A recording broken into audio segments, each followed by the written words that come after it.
Hello friends, তো আমি আবারও চলে এসেছি নতুন একটা ভিডিওর সাথে। আজকে তোমাদের সাথে শেয়ার করব জামা প্যান্ট মেলার ক্লিপের পরিবর্তে তোমরা কিভাবে পেনের ঢাকনা বা নতুন শার্টে লাগানো ক্লিপ এবং সাইড ক্লিপ ব্যবহার করতে পারো। তো তার জন্য প্রথমেই আমাদের লাগছে কয়েকটা পেনের ঢাকনা, সাইড ক্লিপ এবং নতুন শার্টে লাগানো ক্লিপ। দেখো, আমি কিন্তু সমস্ত কিছু নিয়ে আমাদের ছাদে চলে যাচ্ছি। এটাই হচ্ছে আমাদের ছাদ, এবং ছাদে গিয়ে কিন্তু আমি আর মা সব জামা প্যান্টগুলো মেলে দিয়েছি তোমাদের ক্লিপ লাগিয়ে দেখাবো বলে। তো দেখো, আমার মা কিন্তু ক্লিপ লাগানো শুরু করে দিয়েছে, এবং এই ক্লিপগুলো কিন্তু খুব টাইট ভাবে বসে থাকে, জামা প্যান্ট কিন্তু পরে যাওয়ার কোনো ভয় থাকবে না। আমি দেখো তোমাদের কিন্তু জামা প্যান্টগুলো টেনেও দেখাচ্ছি, এবং কোনো মতেই সেটা পড়ছে না। এই ক্লিপগুলো কিন্তু তোমরা ছোট ছোট জামা প্যান্টে ইউজ করতে পারবে, বড় জামা প্যান্টে কিন্তু হবে না। শাড়ির ক্ষেত্রে বা বড় শার্টের ক্ষেত্রে কিন্তু হবে না। তোমরা এরকম বাচ্চাদের ছোট ছোট জামা প্যান্ট বা কোনো টপ বা স্যান্ডো গেঞ্জির ক্ষেত্রে এই ক্লিপগুলো ব্যবহার করতে পারবে। এই সাইড ক্লিপগুলো কিন্তু খুবই ভালো, জামার উপর কিন্তু খুব শক্তভাবে আটকে থাকে।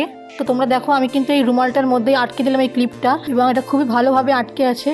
তোমরাও কিন্তু বাড়িতে কোনো রকম টাকা খরচ ছাড়াই এই ধরনের ক্লিপগুলো বানিয়ে নিতে পারো। আশা করি তোমাদের খুব উপকার হবে। তো আজকের ভিডিওটা এখানেই শেষ করছি। ভিডিওটা ভালো লাগলে অবশ্যই সাবস্ক্রাইব করতে ভুলো না। খুব তাড়াতাড়ি দেখা হচ্ছে পরের ভিডিওতে। টাটা সবাইকে।